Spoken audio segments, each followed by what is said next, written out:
Okay, this is an introduction to a calculus problem. Okay, we're told that f of x equals x cubed, and we're supposed to expand the expression in the difference quotient. So this thing right here is called the difference quotient. And if you take calculus, you'll get to learn a little bit about what this means. This is basically an introduction to. Must be a little rally going on outside here by the house. This is an introduction to derivatives. Anyways, okay, so what does this mean? What does this all mean? Well, what we're going to do is, what this means is x plus h. We're going to put x plus h in to the function of x. So all this means is, instead of x plus h, instead of just an x here cubed, we're going to have x plus h cubed. So it's going to be x plus h to the third minus x to the third. So what I'm doing is I'm putting this in to this x, and then I'm cubing it. Okay, and then in the end, it's just going to be this guy, because it's just f of x here, just f of x. I have a minus sign in between.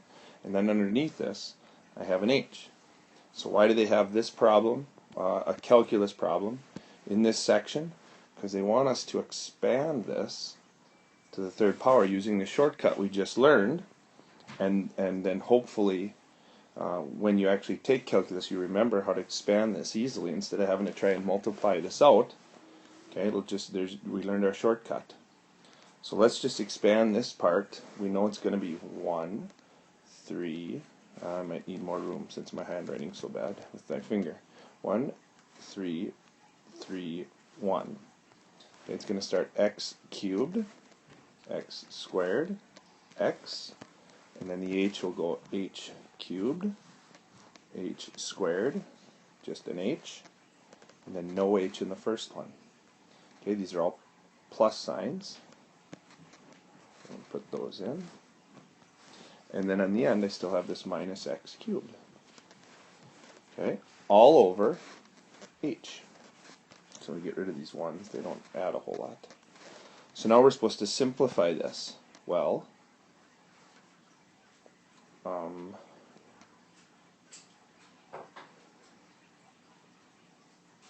okay, we can do that. If you notice, this x cubed and this negative x cubed are going to cancel. See that?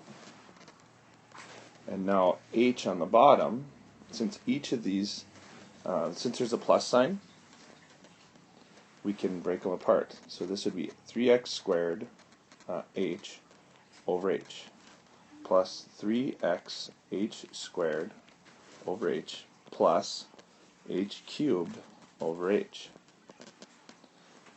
So the h's cancel here, they cancel here, and they cancel here. This would be just h squared.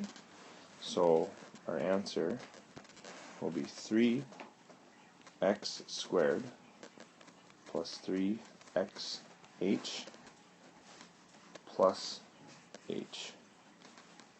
There's your answer. Hold on, h squared.